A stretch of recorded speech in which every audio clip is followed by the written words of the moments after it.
diffusion vient de démarrer. Tous les participants sont en mode écoute seul. Alors, mesdames, messieurs, bienvenue à ce webinaire consacré aujourd'hui à l'archivage dans les communes.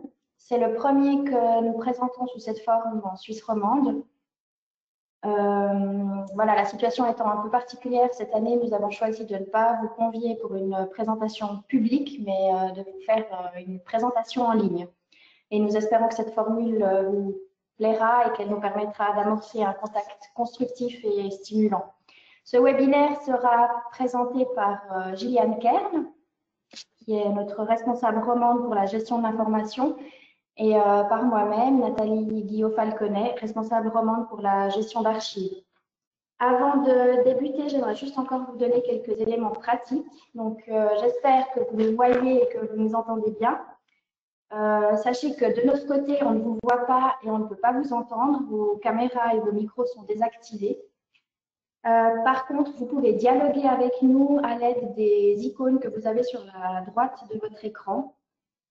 Si vous voulez poser une question par écrit, du coup, vous pouvez cliquer sur l'icône avec la bulle et le point d'interrogation, nous écrire votre question. Gilliane Kern les verra arriver et puis nous prendrons un moment pour y répondre en fin de présentation. Et de la même manière, vous pouvez nous interpeller en cliquant sur la main et voilà, pour attirer notre attention. J'espère que la réception est bonne pour chacune et chacun d'entre vous. Nous allons donc débuter le webinaire par une rapide présentation de notre entreprise que je vais vous faire.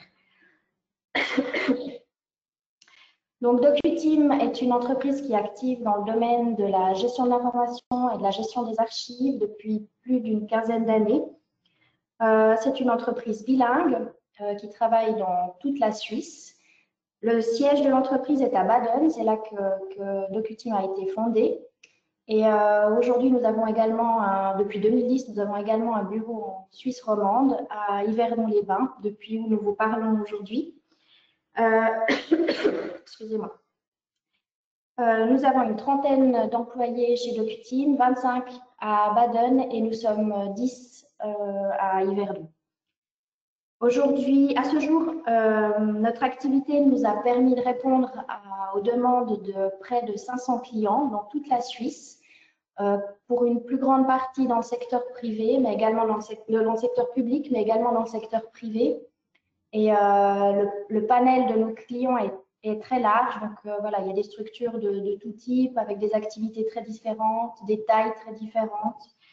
Des ressources aussi différentes. Donc voilà, ce large panel de clients nous a permis d'acquérir une grande expérience, une grande expertise et de répondre de manière très pragmatique et concrète à toutes les demandes qui nous sont faites. Donc aujourd'hui, DocuTeam peut vous accompagner sur toutes les questions et tous les aspects relatifs à ce qu'on appelle en archivistique le cycle de vie de l'information. Donc, c'est le tableau que vous voyez sur cette diapositive. Donc, à partir du moment où vous créez un dossier, vous produisez une information, quel qu'en soit le support, que ce soit une information sur support papier ou au format numérique, voilà, jusqu'au moment où ce dossier qui a été créé va être clôturé, il va terminer sa durée de conservation légale et administrative et il deviendra soit une archive, soit il sera voué à la destruction. Donc, on peut vous accompagner sur tout ce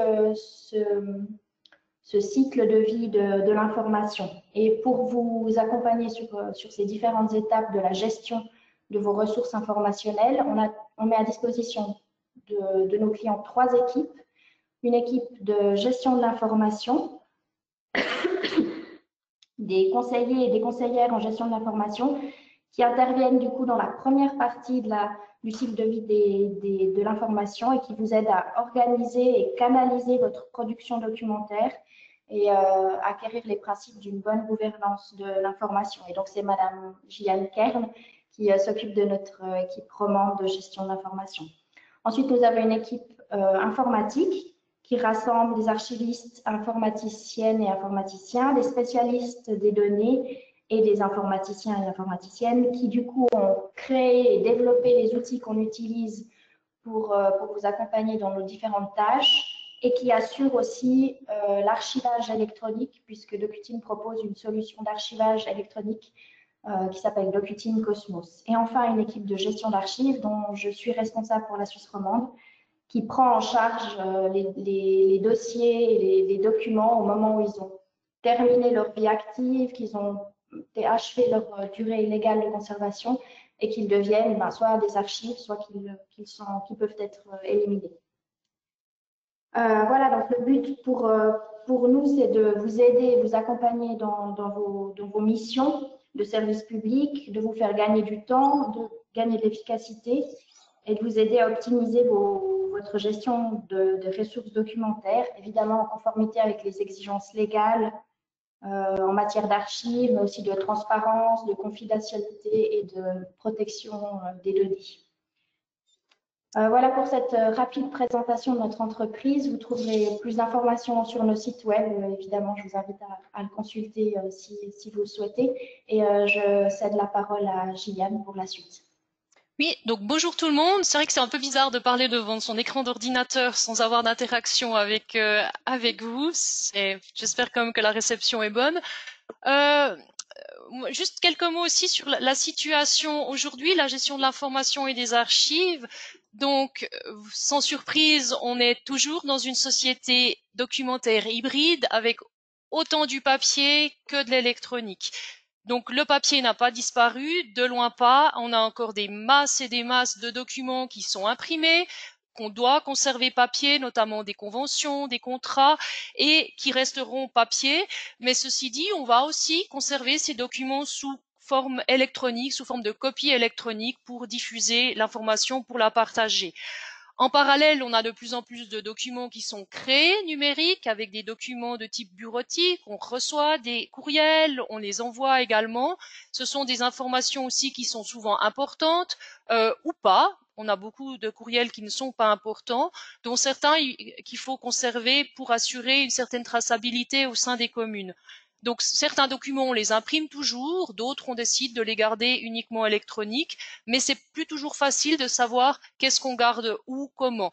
Et vient s'ajouter à ceci encore toute la problématique des bases de données. Dans les communes, ça prend le nom de applications métiers, par exemple les applications pour gérer le contrôle des habitants, pour gérer les finances. On ne prend souvent plus la peine d'imprimer ces documents et d'ailleurs c'est complètement irréaliste d'imprimer des applications métiers. Donc voilà, on est dans cette situation complètement hybride où c'est plus toujours facile de faire la part des choses, de savoir qu'est-ce qui est conservé où, comment, et surtout quelle est la bonne information, où est l'information que j'ai besoin à quel moment. Là, une petite capture d'écran de la situation récente. On a bien vu qu'en devant rester tous et toutes à la maison, on a ce besoin de partager, d'échanger. Et actuellement, on a des outils qui permettent de travailler à distance, de faire des discussions en visioconférence, de partager aussi des documents, et puis même d'aller jusqu'à du travail collaboratif sur des documents.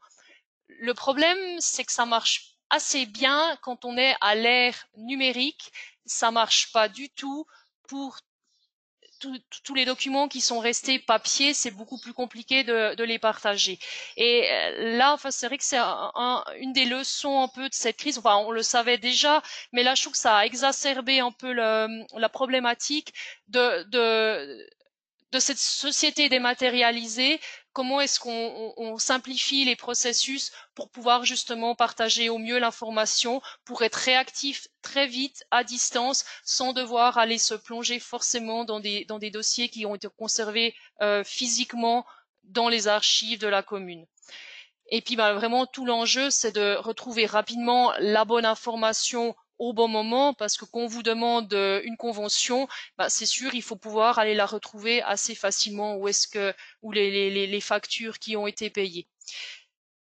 Donc les outils, c'est bien, mais c'est vrai qu'il faut une petite couche quand même organisationnelle. J'ai même envie de dire une grosse couche organisationnelle, parce que si on ne sait pas comment utiliser des outils informatiques, ça ne fait que déplacer les problèmes du vrac, de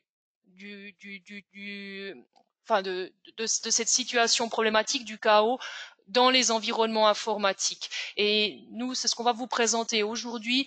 On est là pour justement vous aider à organiser cette information, quel que soit le support. Donc, on a organisé la présentation d'aujourd'hui en 2 parties. Enfin, là, on vous a fait une petite introduction. On va essayer de ne pas être trop long non plus. C'est plutôt vous montrer qu'est-ce qu'on fait, d'être à votre disposition aussi pour des questions. Donc, la première partie va être présentée par Nathalie Guyot-Falconet sur la partie finale du cycle de vie. Donc, ce que vous voyez sur votre droite, la partie archivage, le métier des archivistes proprement dit, que fait un archiviste quand il intervient dans une commune. Et par la suite, moi, je m'occuperai de la partie en amont, donc ce que les communes gèrent au fil du temps, enfin dans le courant, donc tout ce qui est dossier actif et aussi les dossiers qu'on doit conserver un certain nombre de temps. Donc ce qu'on va parler, enfin, c'est problématique de la gestion documentaire. Alors je laisse la suite à ma collègue.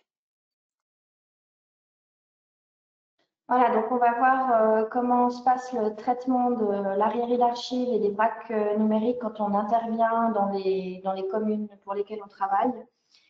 Donc c'est le travail de cette équipe de gestion d'archives qui intervient, donc, comme l'a dit Gilliane, sur cette partie finale du cycle de vie. Donc une fois que les dossiers sont clôturés par les services ou par les personnes responsables, généralement, ils ne font plus vraiment l'objet d'attention. Donc, ils restent soit sur les serveurs ou dans les bureaux ou dans les locaux d'archives, en attendant qu'un jour, quelqu'un puisse prendre le temps de les évaluer pour soit les détruire, soit les archiver pour la conservation à long terme, en fonction évidemment de leur valeur légale, administrative, historique, patrimoniale, etc. Ce qu'on constate dans les communes pour lesquelles on travaille, c'est qu'on a rarement le temps et les ressources pour assurer ce suivi sur les dossiers qui ont été clôturés. Et finalement, la mémoire et la traçabilité de ces documents, de ces dossiers, de ces informations se perd au fil du temps. Et il résulte de cette accumulation de dossiers et également de données sur les serveurs un arriéré d'archives et un important vrac numérique qui ne sont finalement plus maîtrisés et au fil du temps, plus personne n'ose vraiment s'atteler à ce travail par manque de compétences et encore une fois aussi souvent de temps et de ressources. Cette situation est problématique à plusieurs égards. D'abord, la non-conformité avec les exigences légales en matière d'archives, évidemment. Également des difficultés logistiques et des difficultés d'infrastructure avec une saturation des espaces de travail parfois, des locaux de conservation, de certains serveurs. La perte d'informations, des dossiers dont on ignore le contenu, la valeur et l'utilité.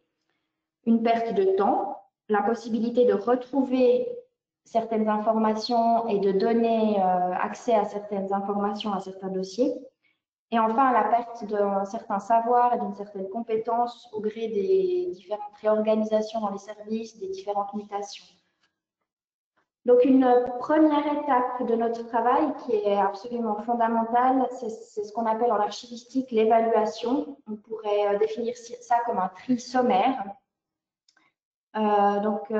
Cette phase consiste en une évaluation de cet arriéré qui s'est accumulé, arriéré d'archives papier ou arriéré d'archives numériques.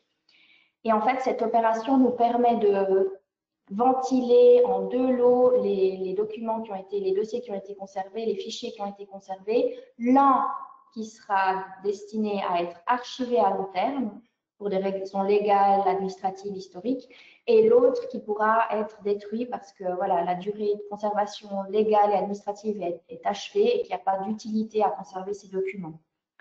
Pour décider du sort de ces informations, que ce soit des dossiers papier ou encore une fois des fichiers numériques, on s'appuie sur les règles de conservation qui sont édictées par les archives cantonales des différents cantons et qui donnent pour chaque type de document, chaque type de dossier un sort final. Donc voilà, généralement, cette étape d'évaluation est très importante parce qu'elle nous permet de procéder à l'élimination de près de la moitié des documents et des dossiers qui sont conservés, parfois même davantage. Donc voilà, elle permet déjà de faire un grand tri et de vraiment élaguer un peu la masse documentaire qui a été conservée. Donc, toutes les décisions qui sont prises, donc toutes ces décisions soit de conservation, soit d'élimination, sont consignées dans des bordereaux d'élimination et des bordereaux de versement.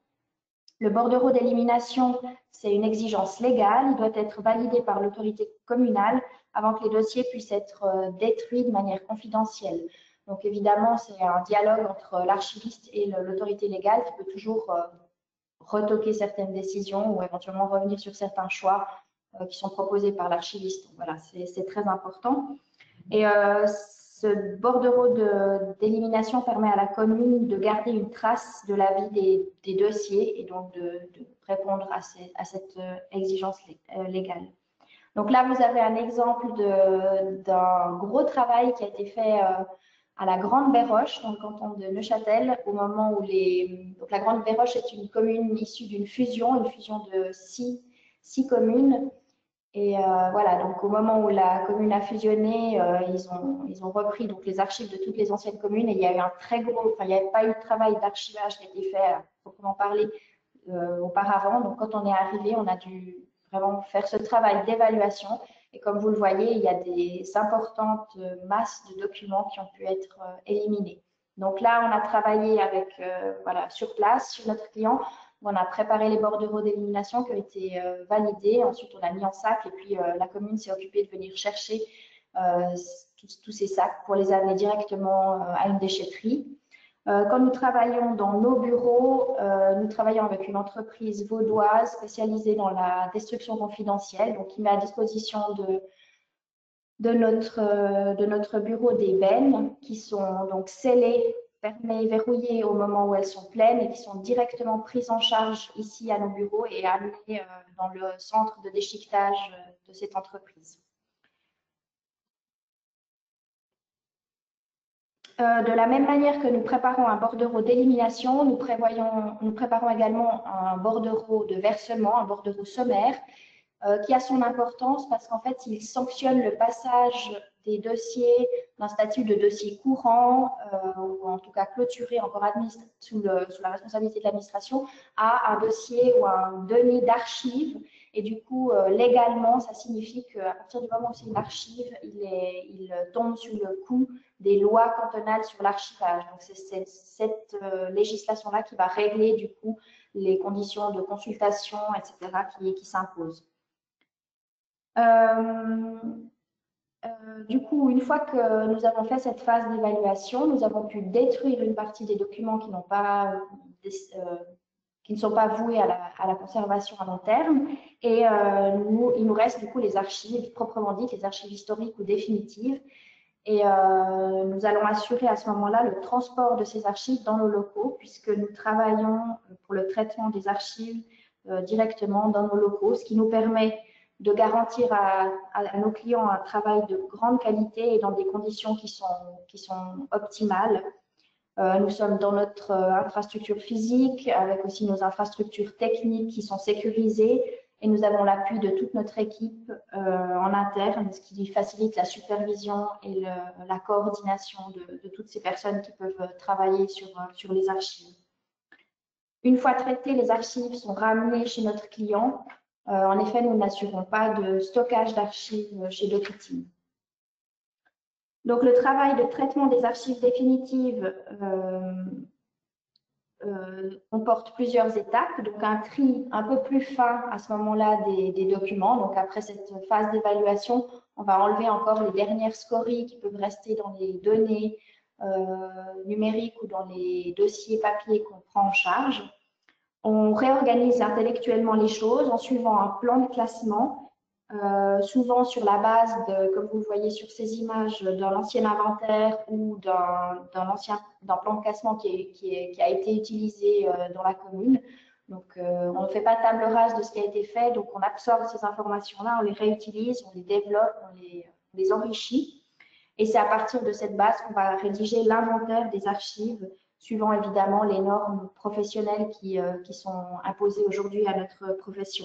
Donc, généralement, on utilise pour rédiger nos inventaires un outil qui a été développé par notre équipe informatique, notre équipe technique, qui s'appelle Docuteam Curator. Donc voilà, vous avez une capture d'écran de cet outil. Vous voyez sur la gauche donc le plan de classement des archives et puis sur la droite les différents champs qui sont imposés dans les descriptions d'archives, ces normes qu'on appelle ces normes archivistiques. Et tout au long du travail du coup de rédaction de cet inventaire, nos clients peuvent consulter leur inventaire grâce à un portail en ligne qui s'appelle DocuTeam Webgate. Donc voilà, à travers ce portail, ils peuvent à tout moment aller voir où en est le traitement de leurs archives, consulter leurs archives, faire des recherches dans leur dossier. Et comme vous voyez, ce portail permet aussi de publier des images ou des données ou des informations qui ont été numérisées ou des données qui seraient natives numériques.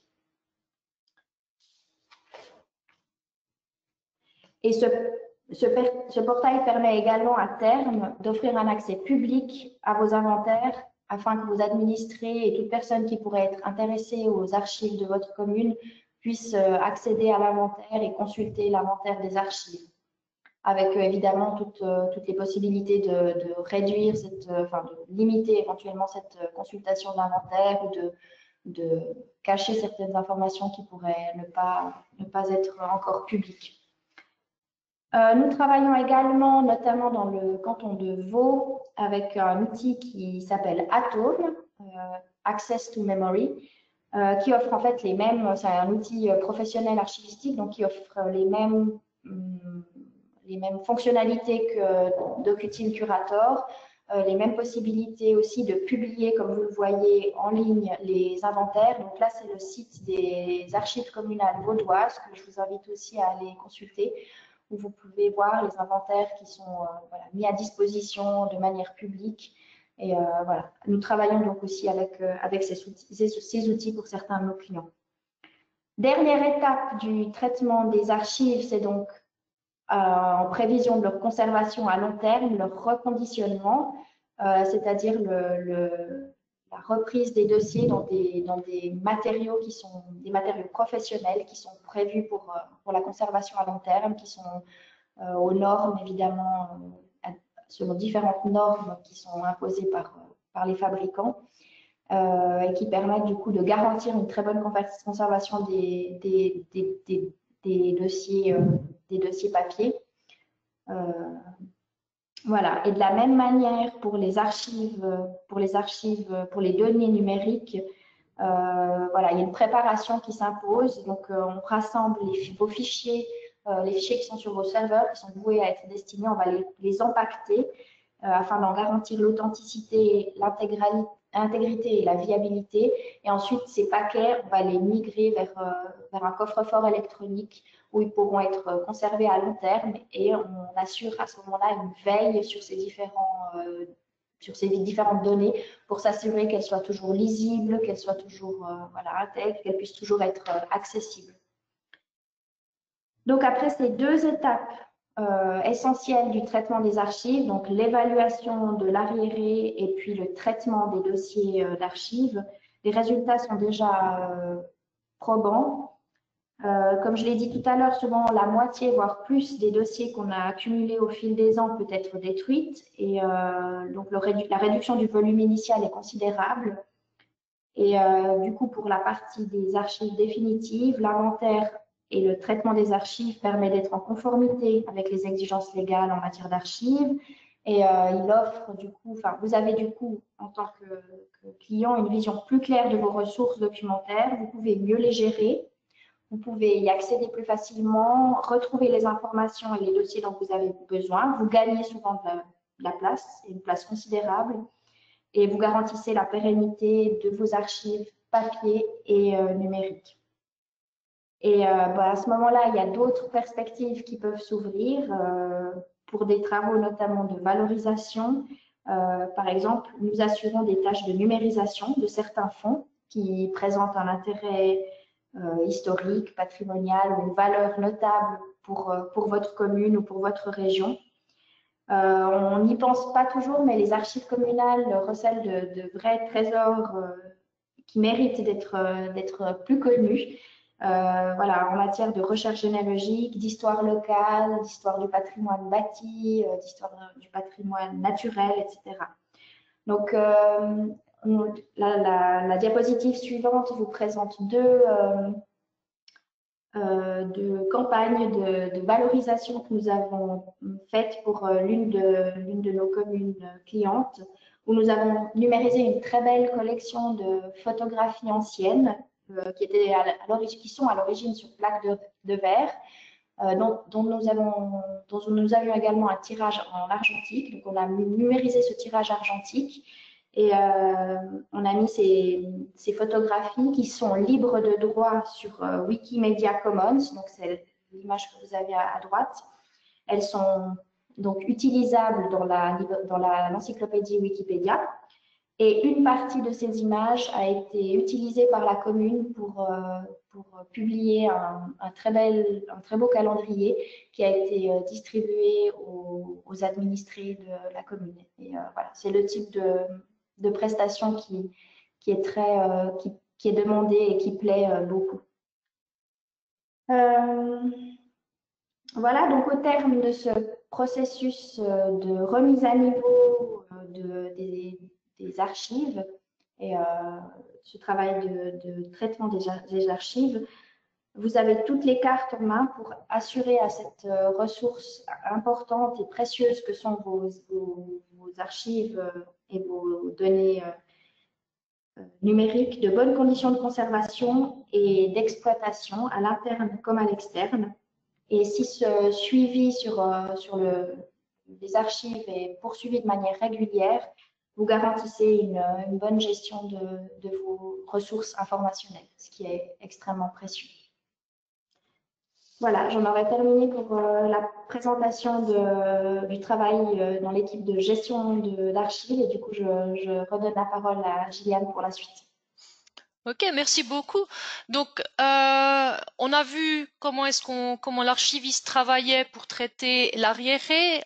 On a mis beaucoup d'exemples du papier parce que c'est vrai que c'est toujours ce qui est plus visible, plus cool à faire des photographies que des captures d'écran. Mais c'est vrai qu'on fait vraiment sur les deux fronts, autant pour ce qui est vraiment physique que pour le numérique. Maintenant, moi, ce que je vais vous présenter, c'est un peu ce qui est en amont. C'est comment contrôler la production de l'information et notamment quand on est dans une démarche de dématérialisation de l'administration, donc avec les principes de la gestion documentaire. Alors, on revient au cycle de vie. Je vais essayer de faire j'ai trouvé que j'ai un petit projecteur pour vous faire pour vous faire coucou. Donc, on a vu vraiment cette partie-là, cette phase finale, cette deuxième vie des archives, après la petite mort des archives ou au contraire le petit passage à l'éternité. Maintenant, on va discuter de cette partie en amont, donc la création de l'information et comment on conserve cette information jusqu'à ce qu'elle ne soit plus utile pour vous dans l'accomplissement de vos activités. Et puis donc cette information, on l'a vu, elle est vraiment sur différents types de supports extrêmement variés. Alors, il faut que j'enlève ma petite présentation pour revenir ici. Voilà. Donc, les grands principes pour contrôler en amont, le grand principe, c'est une structuration par affaire. Les Suisses allemands parlent de Geschäftsverwaltung, ce qui implique deux choses, ce qui implique un système de classement d'une part, donc une partie plutôt fixe, une partie qui porte des règles et une partie mobile qui sont les dossiers d'affaires. Donc un dossier d'affaires, c'est un concept qui permet de regrouper tout ce qui a trait ensemble, mais autour d'un projet, autour d'une personne, autour une année comptable, ça peut être des choses assez diverses. Donc le dossier, c'est plutôt une partie fixe, une partie mobile qui va bouger, donc les flux. Si je fais la comparaison du plan de classement, du système de classement versus les dossiers d'affaires, on peut prendre la comparaison avec un magasin, une grande surface où on a besoin de s'orienter dans ce que le magasin va proposer. Donc, on aura une partie, par exemple, fruits et légumes. On a besoin de savoir où est cette partie fruits et légumes. Et ça, on aura un plan qui va nous orienter vers les fruits et légumes. On a besoin de petits pois en conserve on va pouvoir s'orienter vers les petits pois en conserve, ou au contraire, on a besoin de petits pois surgelés parce que des fois c'est meilleur les petits pois surgelés. On saura aussi où on va trouver ces petits pois surgelés. Idem si on a besoin d'alcool, de sacs de poubelle taxés ou encore de cigarettes. Pourquoi cette comparaison par rapport à la gestion documentaire? C'est que pour nous, ça reprend très bien ces conditions de conservation. On va pas mettre les surgelés avec les boîtes de conserve parce que les surgelés ont besoin d'un frigo. On doit les conserver dans des conditions de conservation particulières. De même, certains types de dossiers, on va devoir les conserver dans des espaces de conservation particuliers où on contrôle plus particulièrement l'accès pour éviter que justement nos petits pois décongèlent.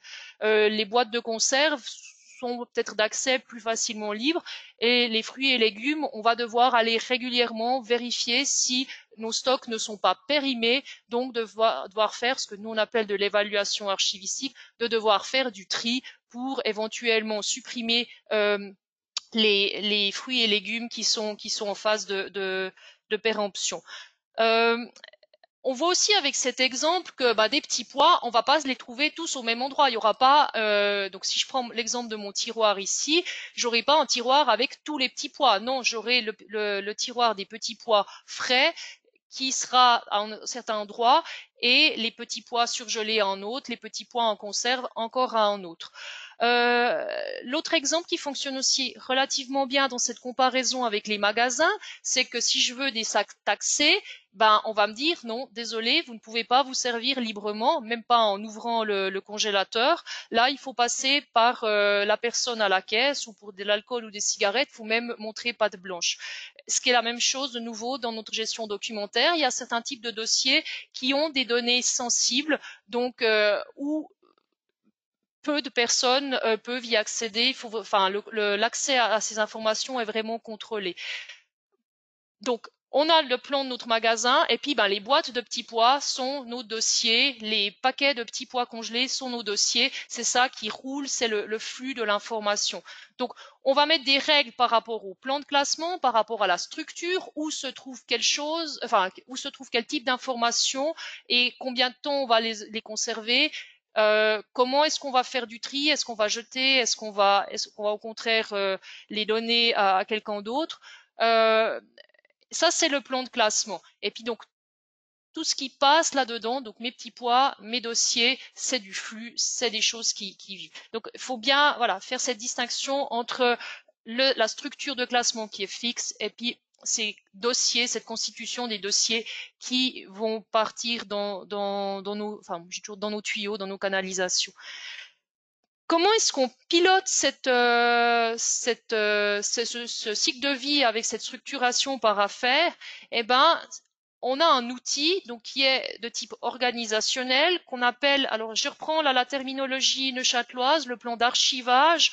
On va aussi parler de plan de classement, mais le plan de classement, c'est uniquement la partie de droite. Alors je vais juste reprendre mon petit projecteur. La partie plan de classement, elle se trouve ici. Tout ça, ce qu'on trouve là ici sur la droite, sur la gauche, excusez-moi, tout ce qui est sur la droite, ce sont des règles de gestion, des métadonnées archivistiques qui va nous dire voilà les naturalisations. Les dossiers vont être plutôt par personne. Donc là, c'est un exemple d'une commune vaudoise. Ça va être géré par le greffe et pas par le contrôle des habitants, par exemple. Oui, il y a des données sensibles, donc tout le monde ne peut pas accéder dans mes dossiers de naturalisation. On va les conserver sur papier pendant 10 ans et ensuite on va les verser aux archives. On peut également rajouter des règles d'accès ici. Donc là, on a des groupes d'accès qui veulent rien dire, mais qui correspondent à un groupe spécifique qui serait probablement le groupe naturalisation. Donc voilà, ça c'est un outil. Donc on voit que c'est pas un outil technique, c'est vraiment plutôt on formalise une façon de procéder, on le met noir sur blanc pour que les personnes qui gèrent les documents soient au courant que si j'ai accès si je dois avoir affaire par exemple aux naturalisations, voilà comment ces naturalisations sont traitées. J'aurai d'autres exemples, par exemple pour les allocations des autorités, on peut dire voilà, c'est géré aussi par le greffe, c'est archivé. Au contraire, les collaborateurs, collaboratrices qui vont à des groupes de travail, là potentiellement on peut dire qu'on peut les détruire au bout de 10 ans. Donc voilà l'outil qui permet de contrôler cela. Et puis une autre façon de voir les choses, enfin un autre outil qui permet de piloter justement ce cycle de vie, c'est toujours mon plan d'archivage avec l'outil Archiclass qui a été développé, enfin qui a été, oui, on va dire, qui a été développé sur mandat des archives d'État de Neuchâtel, donc qu'on utilise maintenant dans les communes neuchâteloises et aussi ailleurs. Là, c'est l'exemple d'un exemple genevois où on voit de nouveau, j'ai mon, alors attendez, il faut que je reprenne mon petit projecteur. Si je reprends ce même exemple des naturalisations, on voit ici le titre, les commentaires, et ici il y a toute une série de menus, enfin ce que je vous ai montré dans l'autre tableau, on va les retrouver ici, conservation 10 ans, et au bout du compte, on veut archiver ces dossiers. On voit aussi ici que mon dossier de naturalisation Gaston Lagaffe, ici il est uniquement comme exemple pour dire ça, c'est pas le plan de classement s'arrête ici à 009 naturalisation et droit de cité, c'est cette rubrique qui porte toutes ces règles de conservation. Tous les dossiers qui sont dessous vont hériter de ces règles de conservation, donc on n'a pas besoin de le définir pour chaque dossier. Là, l'exemple du dossier, on peut s'en passer, je vous l'ai juste mis pour vous montrer que là, on a un exemple de dossier qui peut être par personne et pas par année. Voilà. Si vous avez des questions au fur et à mesure, n'hésitez pas à les poser. On les traitera tout à l'heure, mais comme c'est par écrit, enfin, faut pas hésiter à vous lâcher. Dans la vraie vie, à quoi ça ressemble? Enfin, c'est un outil qu'on va jamais voir, à part les archivistes. Dans la réalité, dans la vraie vie, ces plans de classement vont prendre la forme suivante. Dans un système de fichiers, ça peut être une arborescence. Alors, le problème de l'arborescence, c'est qu'il y a la partie plan de classement là-haut, enfin on voit le 912 dossier du personnel, et tout ce qui est dessous, ce sont des dossiers d'affaires avec de nouveau mon Gaston Lagaffe. Donc ça, c'est des choses qui vont, enfin qui bougent. C'est ma partie mobile. Une fois que mon Gaston Lagaffe a été naturalisé, alors c'est pas l'exemple de naturalisation, mais on peut le passer en archive intermédiaire ou dans les dossiers clôturés, dossier clos, clôture, c'est pas la même chose. Et au bout du compte, l'archiviste pourra venir les chercher pour les mettre en archive, ou si on a décidé de détruire ces dossiers-là, de faire ces fameux bordereaux d'élimination. Donc ça, c'est un exemple avec le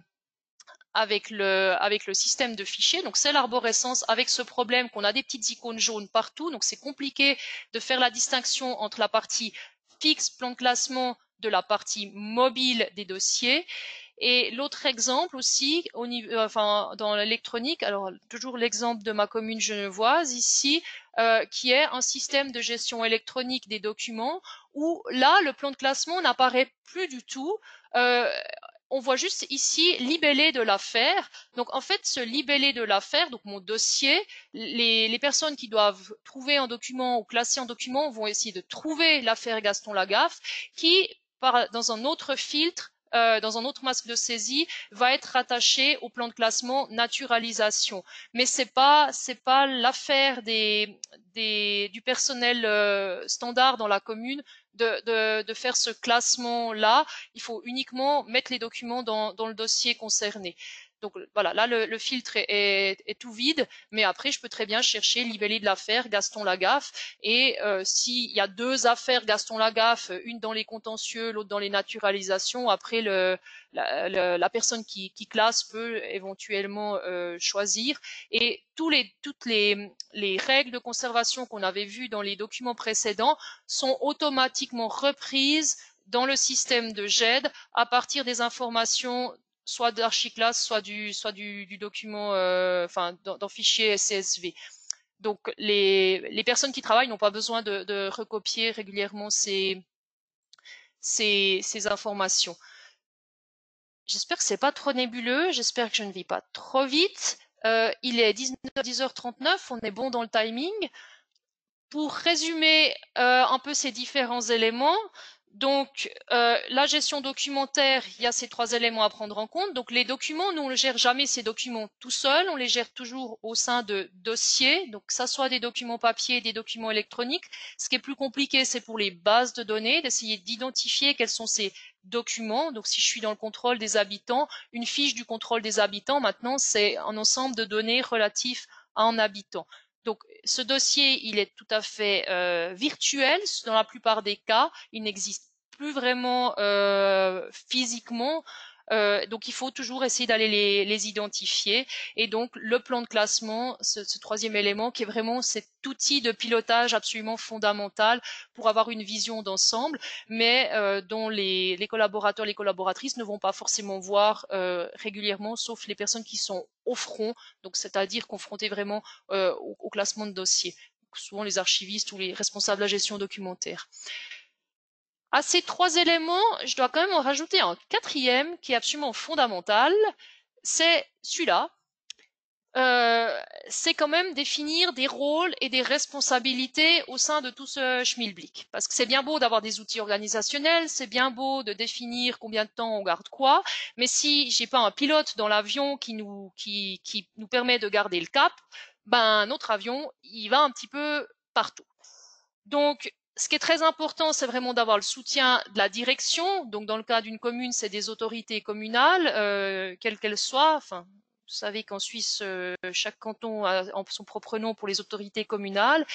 Et de formaliser ça dans ce que nous on appelle un cadre normatif, donc dans un système, enfin plutôt une vision stratégique avec une politique ou une directive de gestion documentaire et d'archivage, où on est plutôt au niveau de l'intention de la commune, et puis au niveau aussi d'une définition grossière des rôles et responsabilités, donc de nouveau définir qui est ce fameux pilote, et ensuite au niveau opérationnel de définir aussi des procédures ou des marches à suivre plus spécifiques sur la façon de procéder concrètement. Donc moi, quand je suis collaboratrice dans une commune, concrètement, je dois classer un document, comment est-ce que je fais? Donc là, c'est vraiment un guide courant qui reprend cette manière de faire.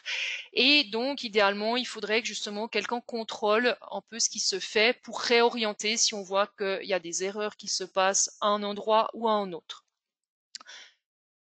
Voilà un peu pour la démarche en gestion documentaire en général, quels sont ces principes à respecter. Ensuite, je vais finir moi ma partie par rapport à l'archivage électronique. Bon, DocuTeam, on propose un ensemble d'outils d'archivage électronique dans le cloud, donc sur des serveurs qui sont localisés à Zurich et à Lausanne. On utilise les outils de Switch qui s'appellent DocuTeam Cosmos. Alors, je reprends de nouveau mon petit projecteur. J'espère que vous le voyez parce que c'est pas...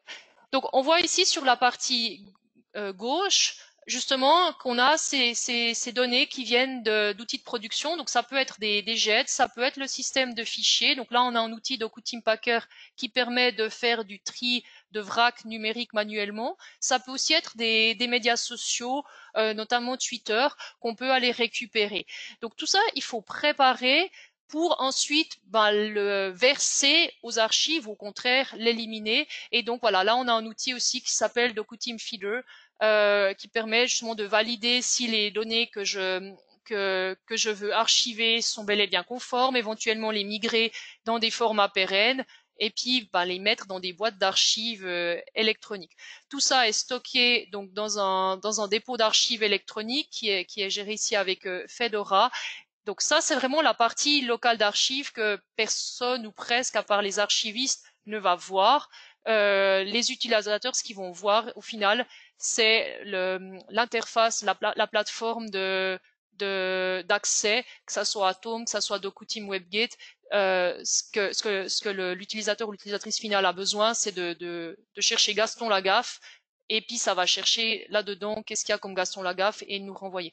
Donc voilà, ça c'est notre outil DocuTeam Cosmos qui permet justement de prendre en charge la partie archivage de données qui sont produites numériquement dans les systèmes de production de la commune. Alors on va passer maintenant à la conclusion et puis ouvrir la discussion.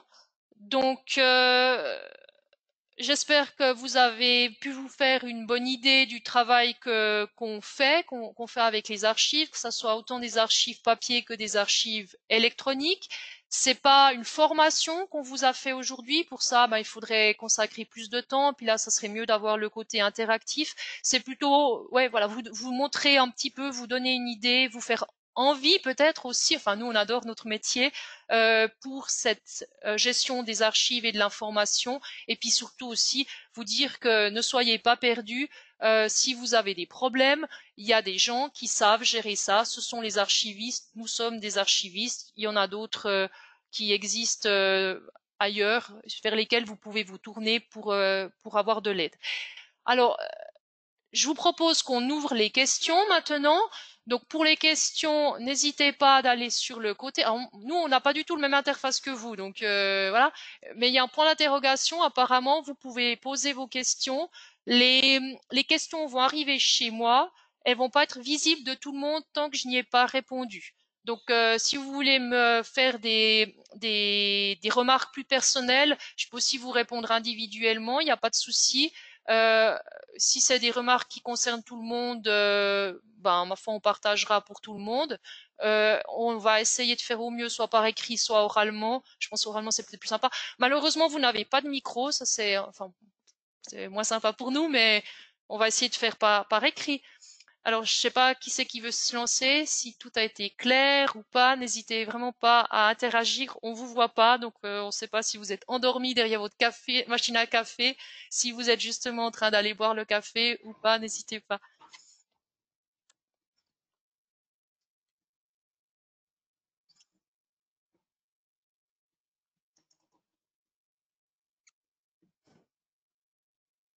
Je sais pas si on veut animer autrement en chantant ou en faisant des danses particulières, danses des archives, Bah, des chansons s'il n'y des a pas de archives. questions, on peut conclure, hein. Non, faut quand même laisser les gens le temps de formuler la question. C'est pas toujours, c'est pas un exercice qui est toujours très facile. Ce qu'on peut aussi faire, si vous voulez, on peut faire une petite pause de 5 minutes et puis revenir dans... Ouais, c'est comme vous voulez. Après, s'il y a des gens qui... S'il y a vraiment pas de questions, c'est un peu con d'attendre 5 minutes sans rien faire, mais...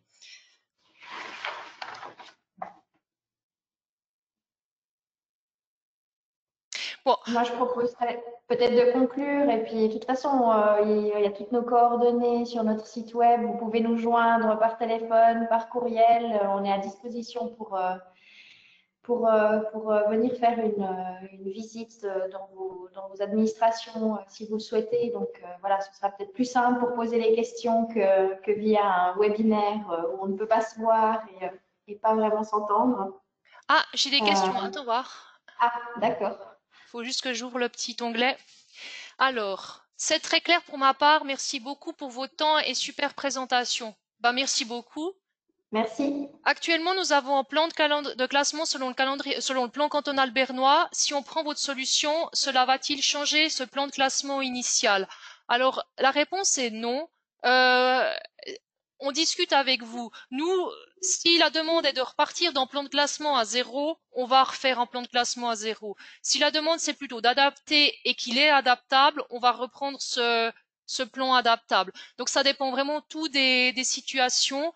Ça dépend aussi souvent si on gère plutôt la partie archive arriérée ou si on veut aller justement vers un nouveau système. Des fois, on peut avoir des plans de classement aussi qui peuvent potentiellement différer parce qu'un plan de classement pour une GED, par exemple, sera beaucoup plus simplifié que le plan de classement très détaillé des archives définitives. Donc, on va se retrouver aussi des fois avec des plans qui sont légèrement différents. Donc voilà, ça dépend vraiment des envies. Nous, on s'adapte en fonction de ce qui existe et en fonction des souhaits. Alors, pour ma Mhm. part, pas de questions. Merci pour la présentation. Merci également. Merci, tout était très clair. Maintenant, il s'agit d'en discuter avec le conseil municipal et nous pourrons vous recontacter. Alors, si vous devez discuter avec le conseil municipal, enfin les autorités en général, et que vous avez besoin de soutien aussi, parce que vous, au niveau purement administratif, vous voyez bien le besoin, mais vous sentez que les autorités sont pas tellement derrière, sont pas très chaudes, enfin, comprennent pas tellement, n'hésitez pas aussi à nous demander. Des fois, on a des arguments peut-être plus percutant pour venir vous soutenir dans cette démarche auprès des autorités. Voilà, alors merci, c'était une présentation très intéressante. Est-ce que vous pouvez l'envoyer aux participants? Oui, on va essayer de la publier. La question qu'on se posait, c'est est-ce qu'on fait juste le support de la présentation qui est plein d'images mais pas beaucoup de texte, ou est-ce qu'on essaye de mettre également l'enregistrement audiovisuel. On va voir ce qu'on arrive à faire. L'idéal, ça serait en effet l'enregistrement audiovisuel. Alors, merci, c'était très clair. Voilà. Alors, qui effectue le transfert des fichiers dans Cosmos? Est-ce que ce sont les collaborateurs communaux? Je vois que la question provient d'un archiviste. Ça dépend de nouveau de la situation. En principe, c'est les archivistes, on va dire comme ça, parce qu'il faut quand même être formé au principe archivistique. Donc, ça va pas être les collaborateurs administratifs standards, sauf s'ils ont ces tâches-là dans leur cahier des charges et s'ils ont été formés. Ou quand il n'y a pas d'archiviste, ben nous on s'en charge, on fait l'ingest, enfin le versement électronique. Quand il y a des archivistes aussi dans les communes, on peut très bien venir en soutien de ces archivistes pour vous aider éventuellement à mettre en place un outil, et ensuite c'est vous qui gérez vous-même les procédures, le travail. C'est ce qu'on a fait là justement avec les exemples sur Genève.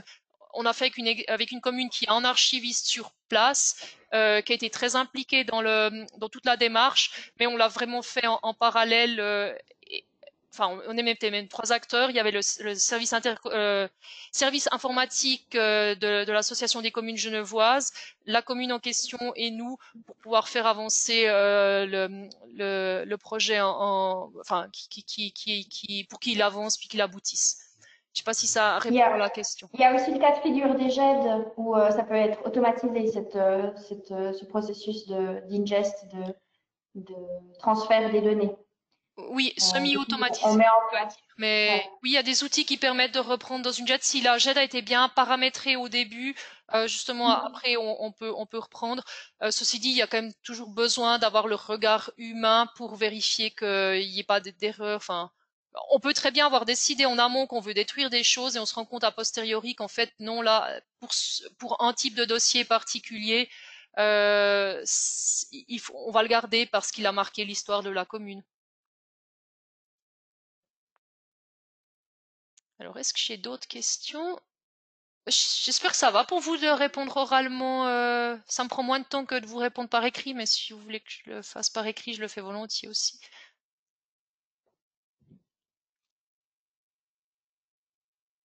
Alors, j'ai pas l'impression qu'il y en ait d'autres.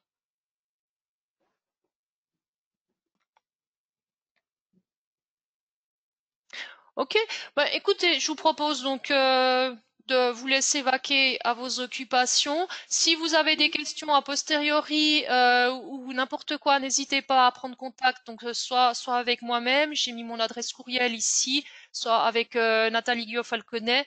Vous pouvez également nous téléphoner. On est vraiment ouvert à tout. Et puis si vous avez des retours aussi, des critiques par rapport à la présentation, n'hésitez pas aussi de nous écrire. Voilà. Je sais pas si tu veux encore dire quelque chose, Nathalie. Non, je crois pas. Voilà, on est à votre disposition. Si vous voulez nous recontacter, ce sera avec plaisir qu'on poursuivra le dialogue de vive voix et un échange un peu plus spontané et direct. Donc, voilà, n'hésitez pas et merci beaucoup pour votre présence aujourd'hui et votre écoute. Alors, je propose de clôturer, voir comment, de conclure. Je sais pas comment est-ce qu'on fait, par contre.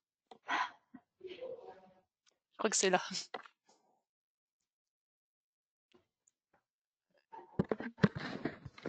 Ça va fini ou bien ça bouge encore?